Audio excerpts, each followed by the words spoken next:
Socialism, in many parts of the world, has about as much standing as the M-word, being an atheist and/or a child molester.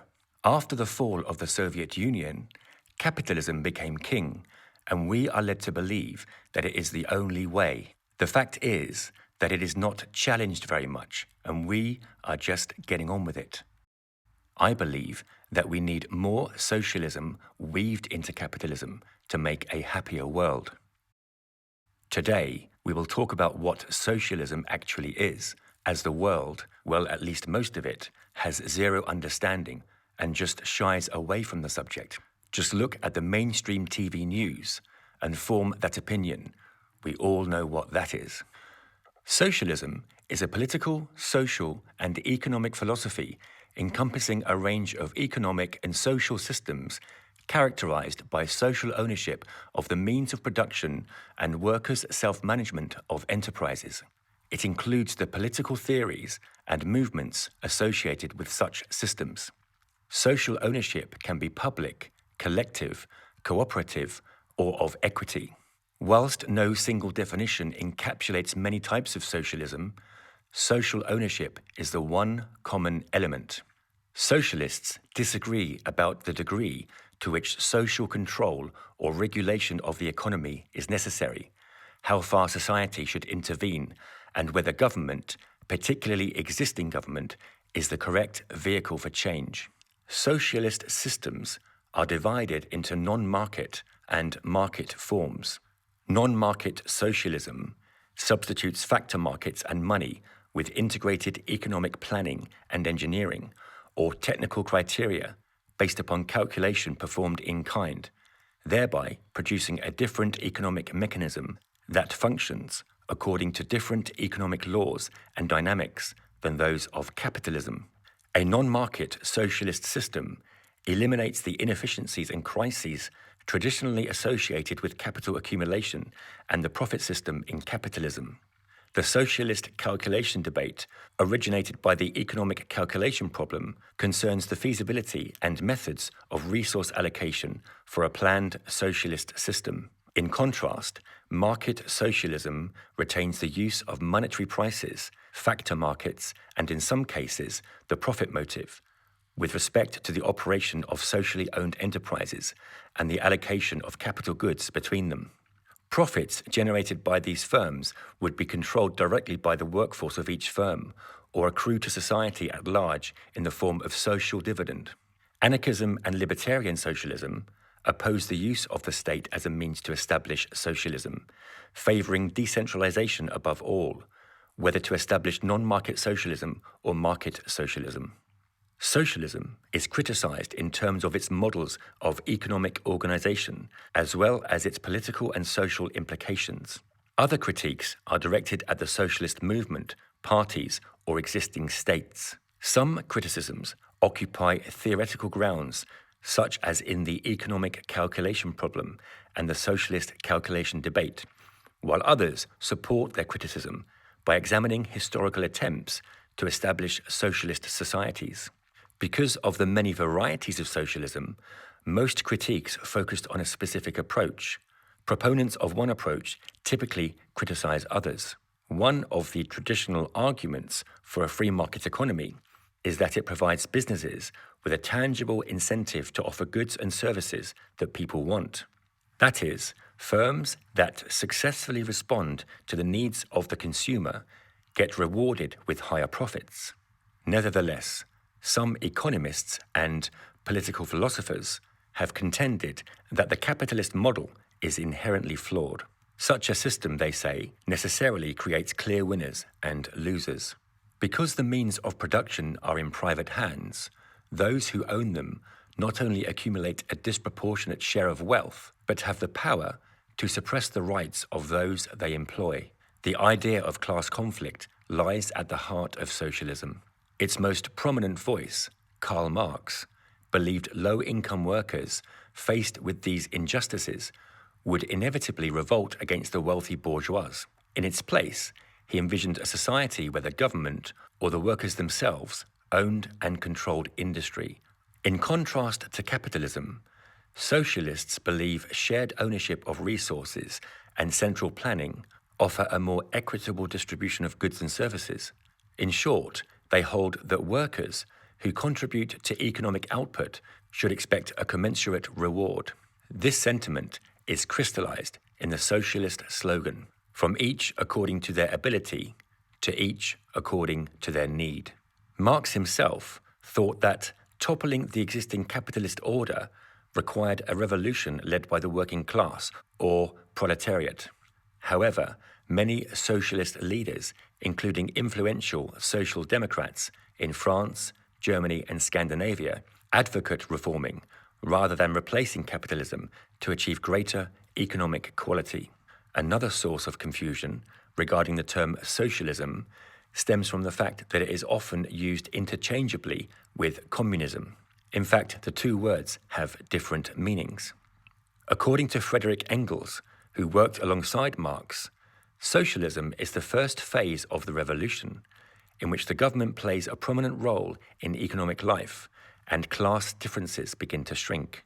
This interim stage ultimately gives way to communism, a classless society where the working class no longer relies on the state.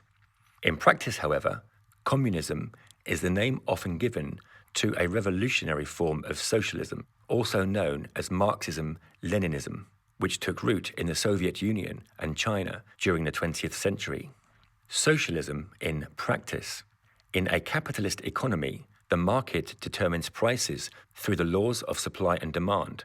For example, when demand for coffee increases, a profit-seeking business will boost prices to increase its profits. If at the same time, society's appetite for tea diminishes, growers will face lower prices and aggregate production will decline. In the long run, some suppliers may even exit the business because consumers and suppliers negotiate a new market clearing price for these goods. The quantity produced more or less matches the public's needs. Under a true socialist system, it is the government's role to determine output and pricing levels. The challenge is synchronizing these decisions with the needs of consumers. Socialist economists such as Oscar Lange have argued that by responding to inventory levels, central planners can avoid major production inefficiencies. So when stores experience a surplus of tea, it signals the need to cut prices and vice versa. One of the critiques of socialism is that even if government officials can adjust prices, the lack of competition between different producers reduces the incentive to do so. Opponents also suggest that public control of production necessarily creates an unwieldy, inefficient bureaucracy. The same central planning committee could, in theory, be in charge of pricing thousands of products, making it extremely difficult to react to market cues promptly. Furthermore, the concentration of power within the government can create an environment where political motivations override the basic needs of the people. Indeed, at the same time the Soviet Union was diverting vast resources to build up its military capability, its residents often had trouble attaining a variety of goods, including food, soap, and even television sets. The word socialism is perhaps most associated with countries such as the former Soviet Union and China under Chairman Mao, along with present-day Cuba and North Korea. These economies conjure the idea of totalitarian leaders and public ownership of virtually all productive resources. However, other parts of the world sometimes use the same term to describe very different systems. For instance, the main Scandinavian economies, Sweden, Denmark, Norway, and Finland, are often referred to as social democracies or simply socialist. But rather than the government running the entire economy, such countries balance market competition with robust social safety nets. This means universal healthcare and laws that rigorously protect workers' rights. Even in decidedly capitalist countries such as the United States, some services are thought too important to leave to the marketplace alone. Consequently, the government provides unemployment benefits, social security, and health insurance for seniors and low-income earners. it is also the main provider of elementary and secondary education. The bottom line. The disintegration of the Soviet Union marked a major setback for the Marxist brand of socialism. However, more moderate versions of the ideology continue to have a strong influence throughout the world. Even in most Western democracies, the debate is not about whether the government should provide a social safety net, but rather how big it should be. Is Bernie Sanders a socialist? Sanders is, in his own words, a democratic socialist. To him, that means he supports the policies in place in many democratic countries, particularly Northern European ones like Sweden, Finland, or Denmark. Quote, in virtually all of these countries, healthcare is a right of all people, and their systems are far more cost-effective than ours. College education is virtually free in all of these countries. People retire with better benefits. Wages that people receive are often higher. Distribution of wealth and income is much fairer. Their public education systems are generally stronger than ours. Okay, so what is social democracy? And is it different from socialism?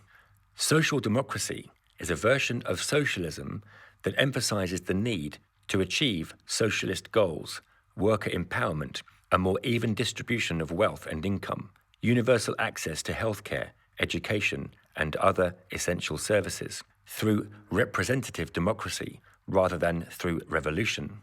It is this version of socialism that has enjoyed the most real-world success, both in the Nordic countries and in other rich nations, and it is the version that the main left-of-centre parties in all European countries, many Latin American ones, Australia and New Zealand embrace. The term social democrat dates back to at least 1848, when Karl Marx used it to translate the name of a left-wing party of the French middle class that he disliked. By 1875, it was being used in the name of the Social Democratic Party, also known by its German acronym SPD, which has been the dominant German socialist party ever since.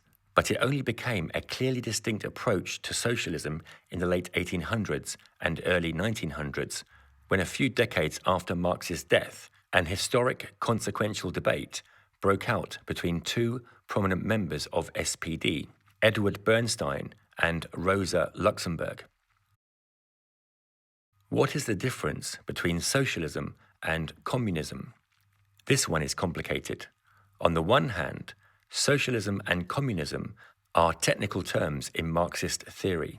On the other hand, they are disparate political movements that have developed on the international left for a century, not to mention that socialism predates Marx by quite a bit. In Marxist theory, socialism and communism are both as yet unrealized stages of humanity's economic development, with the former preceding the latter. Socialism succeeds capitalism and is heralded by the working classes' seizing of the state.